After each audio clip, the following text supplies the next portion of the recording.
Welcome everybody to tutorial number 11. So I want to do a little bit of a recap, which will lead into what we're doing next as part of our quilting tutorials. So a little bit of background, a little bit of just going backwards. So we've done this kissing curves. Now I want to point out to you the shape of what we were quilting here. And our serpentine lines, which was also has a similar but softer shape. Then we had our curves, our repeating curves. So they're a bit smaller here and smaller here again, and a bit larger here. As well as, can't forget the continuous curves. And then we also had our string of pearls. So if you're watching my finger tracing, then you'll know maybe where I'm heading. So if you've had a go at all of these designs, either by watching the tutorials or at some point in the past, then you will be practicing and creating muscle memory on how to sew in a curve and change direction. And if you can do that, even to a small amount, then you can do our next design. So one of the things that I find when people talk about quilting, they want to stipple. Now, and then they think, oh my goodness, stippling is so hard, I can't do it. It's too challenging because you're not supposed to cross over lines, blah, blah, blah. And it's not that hard. If you've done all those designs, then you have done all you need to do to be able to stipple. So I am going to zoom in here a little bit, and you can see what I just drew prior to starting filming. And basically we've got those shapes, and we have this is a good foundation shape, this sort of M type shape, or you could think of it as a bit like a dog bone. So if you think of it, if a dog bone is this sort of shape, you may think of something else, but basically this is what we're doing. So if you've been able to create all those other shapes and change directions with your quilting, with your hopping foot, then you can do the quilting. And you just change directions as we go along. And sometimes you have extra bits. Oops, I've gone off screen, sorry.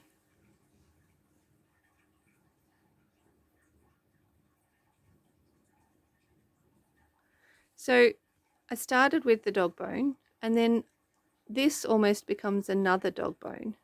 Then there's one here because I might be filling in a corner. And then we sort of did another funny M shape here. But then there's another one, an extra. So up here, this one, is the dog bone or M shape, but then this one here is another one, but I've carried, it's where I've traveled because I wanted to fill up more over here.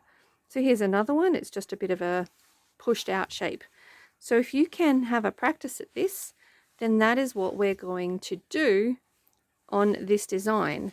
The reason I wanted to start with this one and explain to you that you have essentially done it in other designs is because then we want to build on this.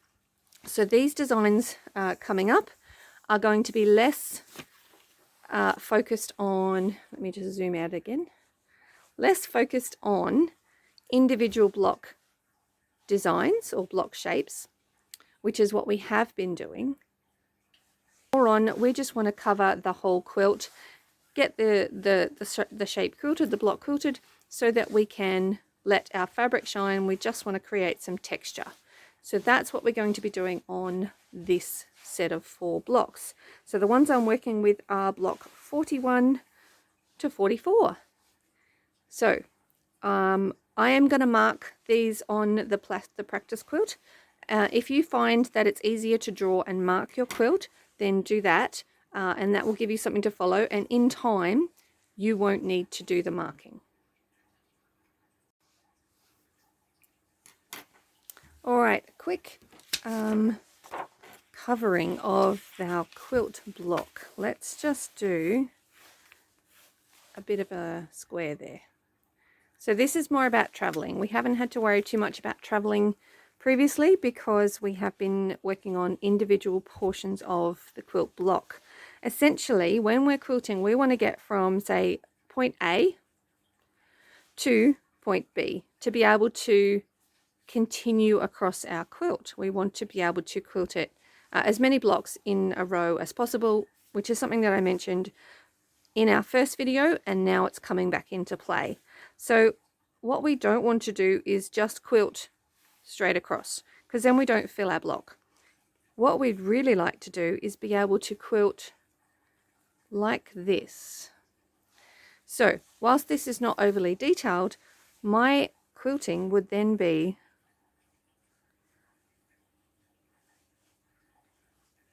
following that quilt path, making sure I'm filling all my corners, etc., etc., filling my block completely to get to this point.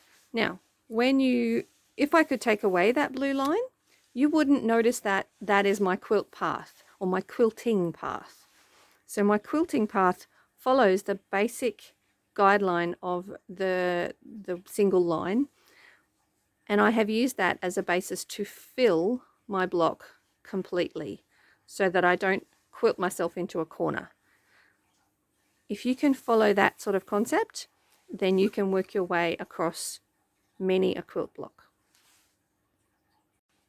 So I have in front of me block 41, and this is my practice piece of the 4 just drawn up quilt blocks. So this is block 41.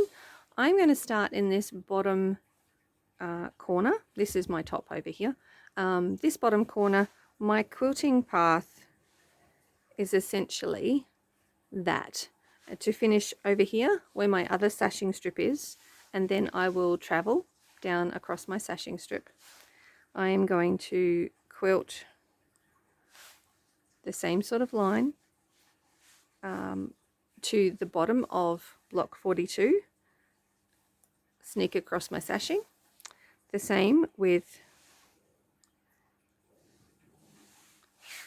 block 43 from this point here to get to the bottom of the unit, sneak across the sashing, and basically I'm going to end up, whoops, keep you in screen, here where I started. So that's how I'm going to work my way around this entire unit of 4 blocks without stopping, basically, unless I run out of thread. Let's hope that doesn't happen. So from this point, if you need to draw in, must be warm here or humid, I don't know why, but my purple thread, my purple pen is disappearing very quickly. Now, how big or how small you do this is completely up to you. You don't have to do tiny stippling.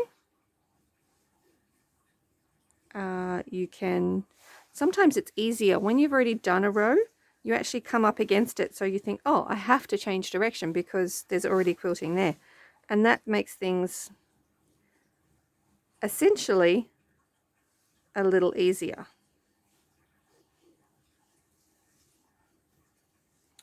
Now, I have not done this overly small. Let's see if I can bring this up a little bit closer. It's a little bit hard to see on the screen, isn't it? Basically, each of my loops is the size of the end of my thumb. All of my, yeah, it's a good finger size in variation for my meandering. So I will show you when we do the practice. So that has been my, oh, where are we? Let's just zoom out. There we go. This is my quilting path through the block, and I'm going to meander or stipple. Meandering is stippling, but bigger. So this size I would call stippling. Stipple my way across my block in that wavy line to fill my block. I'm going to carry on to the next one, etc. If you find that you do need to do all of your marking right down to where you're actually going to stitch, then do so. What I would encourage you to do, I'm just going to move this out of the way. If you find, get a bit of paper back here again and zoom in again. If you find that, say you had drawn this as your quilting path, and you wanted to stitch, quilt over the top of this line directly, but you get here and you can see I'm already not exactly on top, and you get to here and you do this, right? It's way off over here. Don't come back in like this. That makes a really abrupt change. Just smooth it round, and once your marking lines are gone, this line's not going to be here. It would be more noticeable to have this little change than if once you've smoothed it, it's all going to fit in with the rest of it. So don't do this sudden, oh, here we go. See, I missed completely. Well, that's okay. Just carry on getting to the next thing. This line won't be here once you've taken away your marking lines, and it will be more noticeable if you're trying to get back to it than if you just continue in a smooth fashion. Hope that makes sense. All right, here we go with block 41, and we're doing stippling. So I have done my locking stitches. Just get my threads under my foot so that it's not in the way. I'm looking at where my quilting path is, making sure I've given myself room to be able to fill this space without this hand being in the way. And then we are going to get, so you will need to stop on a curve. So you can choose to stop on the inward curve or the like the straight, not quite the straight part of the curve, but where it changes direction. That may be the easiest place because you'll be able to hide any little wobbles a little bit easier there. All right, so let's get going. We're going to get stitching, not moving too fast.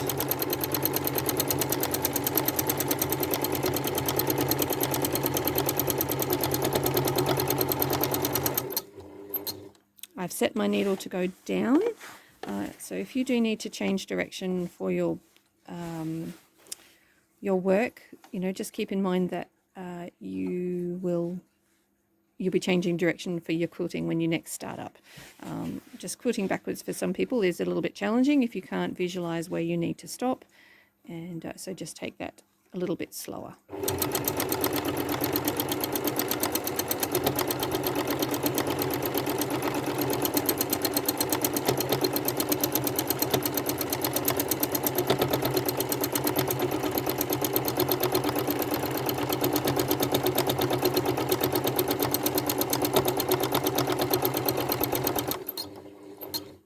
Now remembering that this is our practice piece, but if you are doing this over the top of your block, you're stitching over your piecing lines. There's no, we're not taking into account any piecing lines. We're just looking at the blocks, and if you want to do this all over your sashing as well, then you can do that. You don't need to stop at the sashing like I'm going to.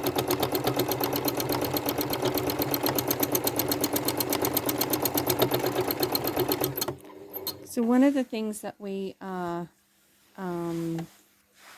trying to do is fill our block. We're also wanting to travel across our quilt.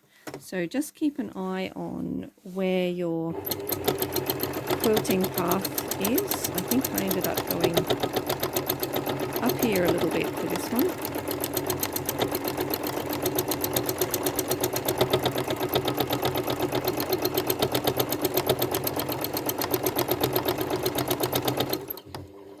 Will stop and reposition my hands. So I need to move back over and fill this space here. Ultimately what we want to do is try and keep our spacing fairly similar. So it does fluctuate a little bit, And you can see just here I've actually gone a little bit closer than I might have. Let me just move away from it so I can. So this bit here is a little bit closer than the other gaps, but in the grand scheme of things that won't actually be noticed.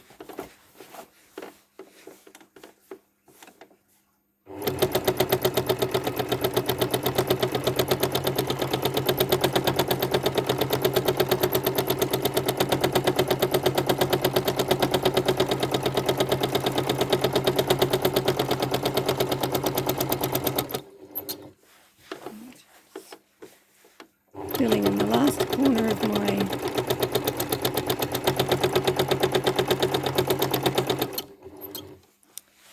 block 41. Not. All right, let's sneak across this sashing bit to block 42. Now for this one I have not marked anything. All I've got is my base line, which is fast disappearing because I did it in the purple air erasable pen. So it's fast disappearing, so I'm going to get on with the quilting. So this being a diagonal block, that quilting path is a slightly different shape, and it's just more of an elongated, but basically we do the same process.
So based on that little effort, I think I do better with marking that out as well on the domestic machine. I do, it's much smoother on my long arm, I have found, but maybe I will improve as well just by actually doing rather than, because yes, my first block was much neater than that one. Sorry, let's sneak across this sashing and continue on. That was certainly less neat than the first block where I drew stuff.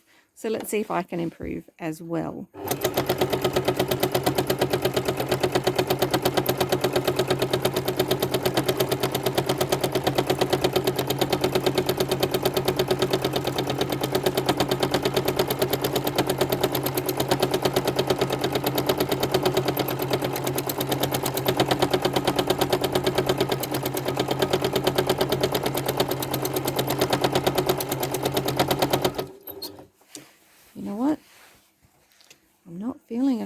I'm actually going to go and get my pen and mark out the rest of this block.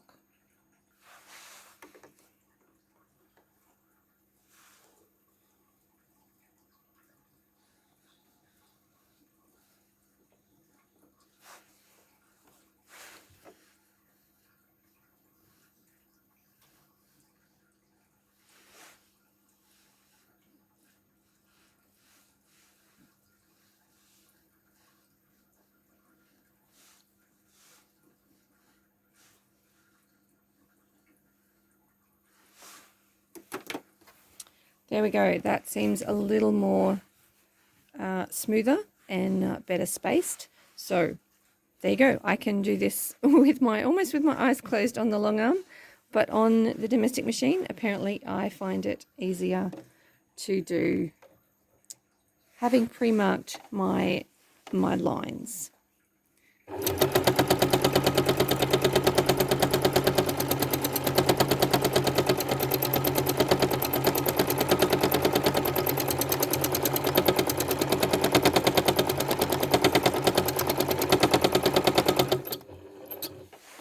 Already I'm getting a little bit smoother lines, and my spacing is much better. So that's a win.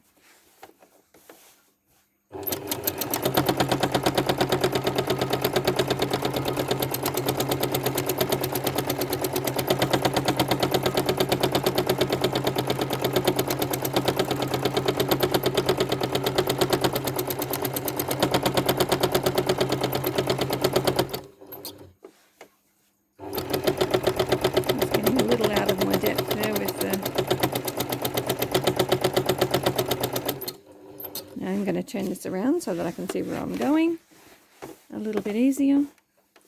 Check the direction that I was coming from.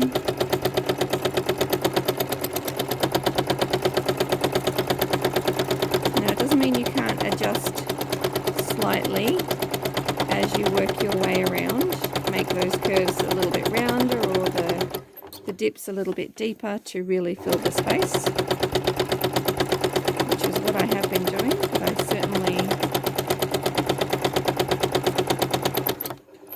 certainly got a better result. There we go, let's pull that through by marking that quilt. I'll show you all in full in a minute. So we are very quickly getting through these blocks. This is actually, once you get into a rhythm, it does certainly go a lot faster, and you can really get, cover a large area, which means that you can quilt your quilts perhaps a little bit quicker than you had anticipated.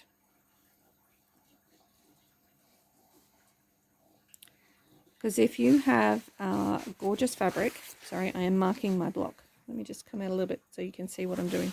While it's attached to the frame, I am marking it. If you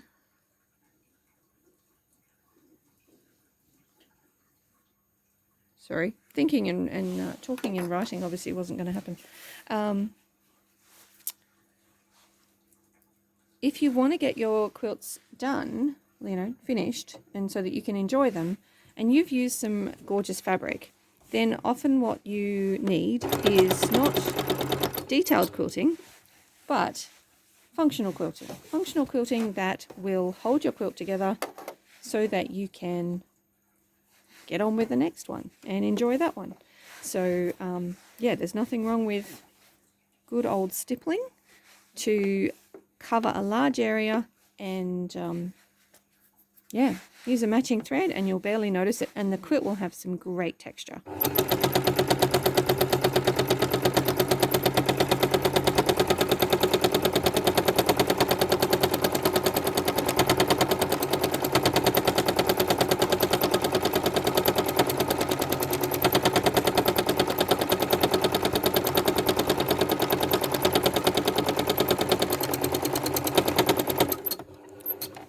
There and check where my next thread path is going. Might change direction slightly.